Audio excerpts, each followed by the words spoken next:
Opportunity Sri Lanka has been provided a chance to speak with the Minister of Science and Technology, Mr. Susil Premajayantha, and today we will be concentrating on development areas in the research and development sector. So thank you for giving us this chance, Mr. Minister. Um, we would like to know what opportunities are there currently for investors who come into Sri Lanka regarding the research and development sector. Actually, there are so many research institutions in the public sector as well as private sector. Uh, Normally, the private sector, especially in the field of garments, food technology, and services sectors, of course, they have research institutions, research divisions, and research and development. So, in the public sector, of course, this ministry is responsible mainly for science, technology, and innovation, research and development. So, under this ministry, we have 12 institutions. Out of 12, 6 institutions mainly involved with research and development. Now, for an example, National Institute of Fundamental Studies, located in Kandy, Hantana, started about 2 decades ago with famous scientists like Abraham T. Kaur and Professor Cyril Ponnamperuma at that time. Still, we continue. There, what we do is that is confined to the fundamental research, but recently, of course, as a result of research, they produce a biofilm fertilizer, which will be used by mainly in the tea plantations and for vegetables, and then very soon it will be used for paddy cultivation also. Then we transfer the technology to the private sector, one of the subsidies of nature products. So at the moment they produce biofilms. Then you can see the advertisements at normally with some where agricultural outlets are located. That is one example. And then the Slintech, we started operations 4 years ago. That is the first nanotechnology research center. So there are at the moment 20 PhD, young PhDs engaged with different field in research and development. And as a result, recently they produce by using the nanotechnology a kind of fertilizer, nano fertilizer, and so they managed to sell it to one of the Indian companies called Nagarjuna for over $1 million. So like that, of course, at the moment they engage with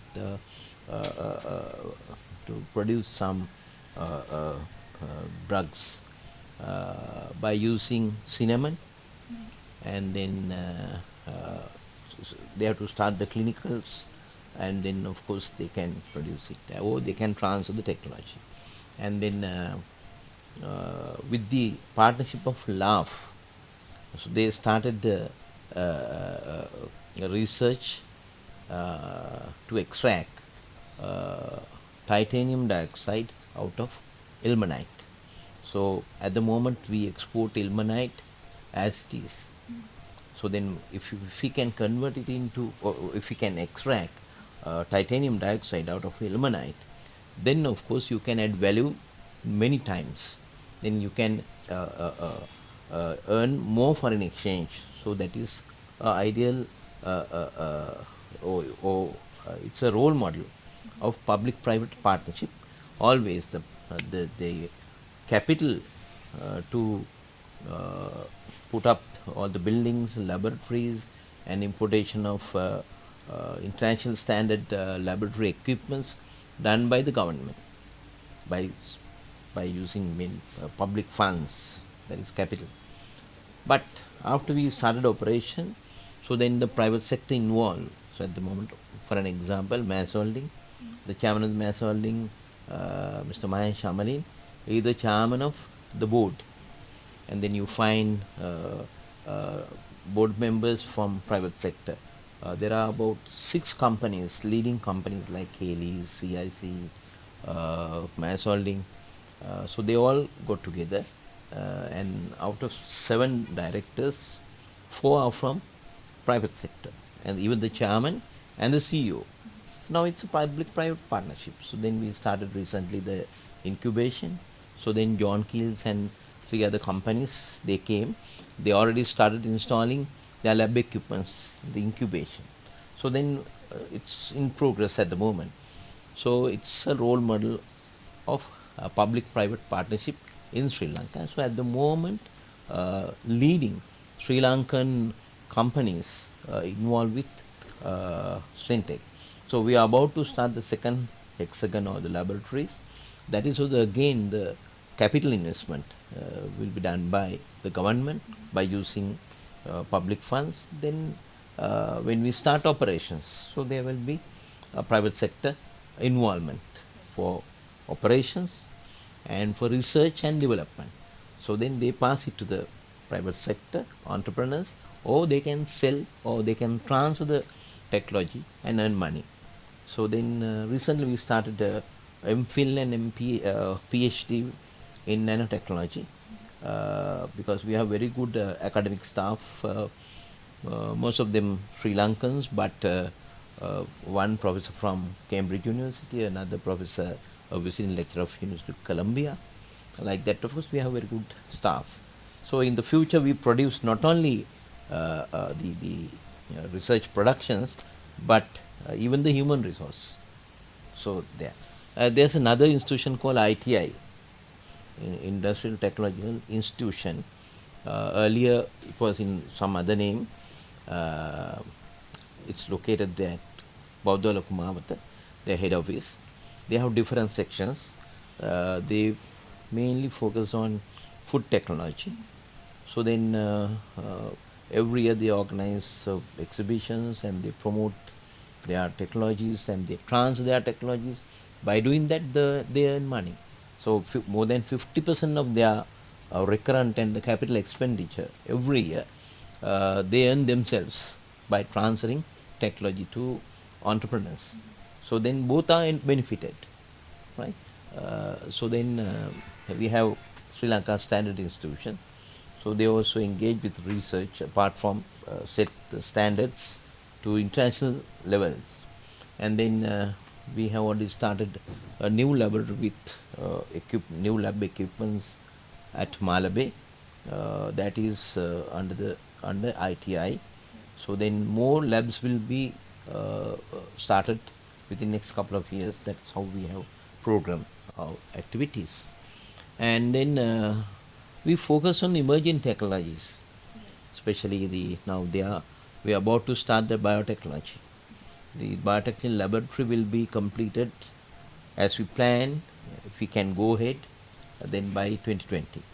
So then the private sector will be given the spaces there, the incubation, and then we have allocated land over 55 acres, and we have asked more lands from the megapolis, at least 100 acres, to be given to private sector pharma companies. So there they can start their factories and they can use our lab equipments, our laboratories and our researchers, and then with their inventions, of course, they can start their factories at the adjacent land. So it's a model. So in some other countries also you find like that. In even Bangalore you find not 100 acres, some thousands acres, and Tehran you find about 50 kilometers away from the Tehran, 1,000 hectares together with 150 companies and universities. They are in the Pitipana Humagama, that is new location. So then even the universities, they start their research laboratories and then faculties engage with engineering, technology and engineering. So then it is beneficial for, especially for the private sector and the private investments. So we like to attract not only Sri Lankan investors, but foreign investors also. So here they find a very good human resource. because the thing is, we maintain high literacy rate in the region, and then ICT also in up to that standard. The communication everywhere you find, even a classic example is, though our population is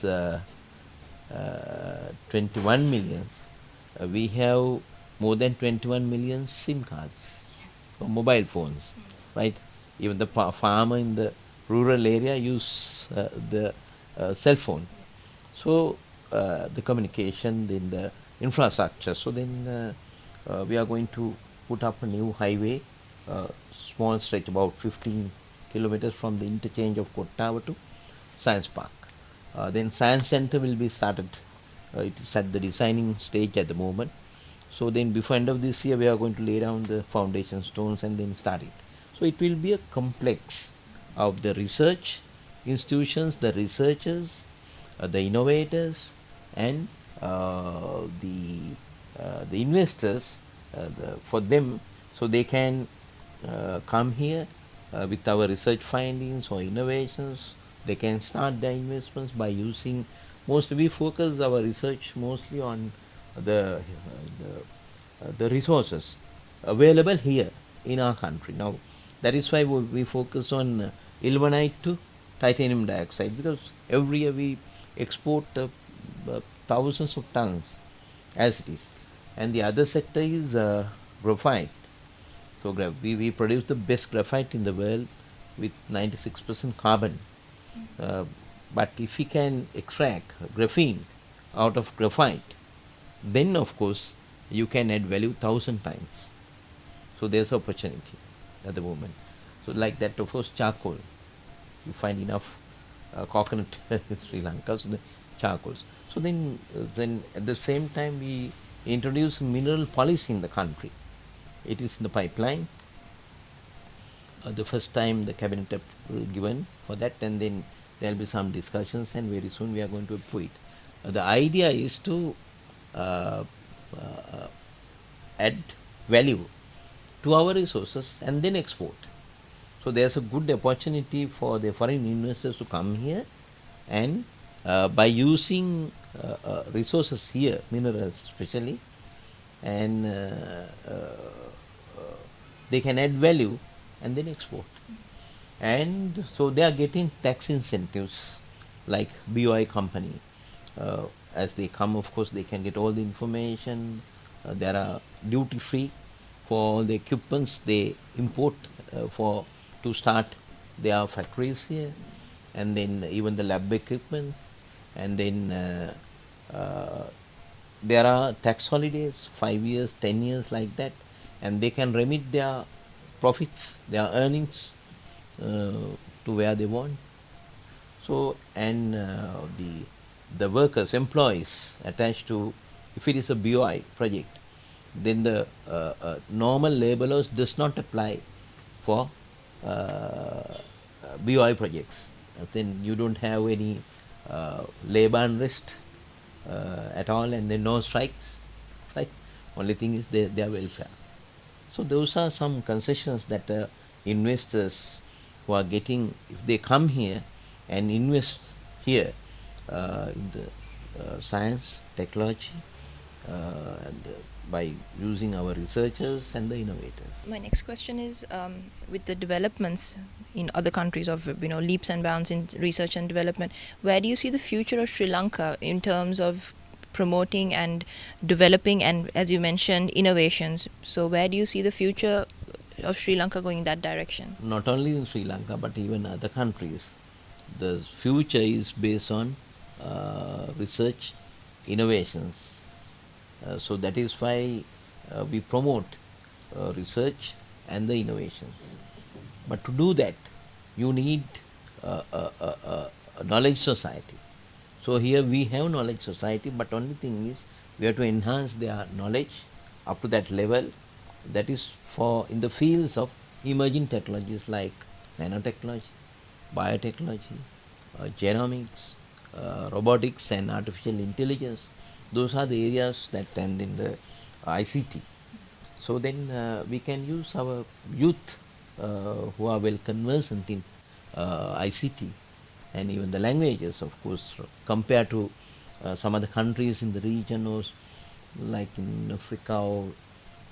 So then that is why here, of course, the human resource is available at the moment. Only thing is we need investments, capital, right? And then the researchers are here, innovators are here. So we always promote, and then we interact with researchers in other countries, especially the developed countries. And then we have so many Sri Lankans who are serving in other countries as researchers and innovators. You know, uh, uh, some 2-3 decades ago, the scientists produced from Sri Lanka by getting their basic degree. So then at that time they migrated to some other countries. Now they have done research, and they have US patents, more than 20-25 patents possessed by Sri Lankans. So now they are ready to come here, uh, and then interact with our university academics, researchers and all that, and to help Sri Lanka to promote innovations, research and the investments. So, what I would like to ask is, when an investor comes into Sri Lanka, what sort of cooperation or liaising would they be provided through the ministry? Yeah, if it is science, technology related investment, of course, so then we can direct how to expedite their project, and then we can we can certify, because for an example, ITI, that is, they are responsible for certifying the projects. So they, it won't take much time, right? So then they will certify it. Then with that, of course, they can go to the BOI, and then you can have discussions with BOI and then register the BOI company, or with the Sri Lankan. There are, here we have another division called Costi, that is at the moment, and then in the future we convert it into a more a powerful institution like authority. Costi means Coordinating Secretariat of Science, Technology and Innovation. So then this division under the Ministry of Science, Technology and Research is responsible for coordinating and promoting the research innovations to the entrepreneurs. This is the place where they can meet, and then very soon we are going to start a social innovation lab in Colombo. So then with the help of UNDP, so there's a set of young resource persons stationed there. So the innovators, researchers can go there, entrepreneurs can go there, and they will start interactions, and then advertising, marketing. So then less than 28 days they address the issue or the problem, and they intervene, and then they help them. Right. Would the ministry be willing to partner with Opportunity Sri Lanka to promote research and development opportunities to international investors? Yes, of course, because normally we have many events, annual events like National Innovation Day, and before that, of course, we start this competition among youngsters and even the ordinary people. So then it takes at least 6-7 months to organize it at different levels: the village level, the division level, district, provincial, and the national level. Then national level competition, of course. Then award winners are given awards. That's presidential awards. Then it's fixed for 26th of October. That is the National Innovation Day of Sri Lanka. That is the birthday of one of the famous scientists. Started NERD, National Engineering Research Development Unit institution, and he is responsible for putting up the planetarium in Colombo by using the cement. So still they engage with research, and then that is Dr. Enis Kulasin. Sometime back, he is no more. So, but to mark that scientist, we have named the 26th of October as the National Innovation Day. So then we try to promote innovators and the researchers That is why the president give away all these awards and the recognition. And apart from that, of course, we have National Invention Commission. That commission is responsible for promoting research and innovations and coordinating it at the moment, different levels. And they have registered innovators and their inventions, and then any entrepreneur can buy it, or the innovator himself can promote his product, because there are some funds for that, to promote that, and then we help them to get the our patent from the patent office. So like that, of course, we help them, and then we have annual conventions. So then we send our innovators to international competitions in Geneva, in Indonesia, various places. You can see some news items in newspapers. So that is how we promote it at the moment. Okay, thank you very much, Mr. Minister, for your time. Thank you.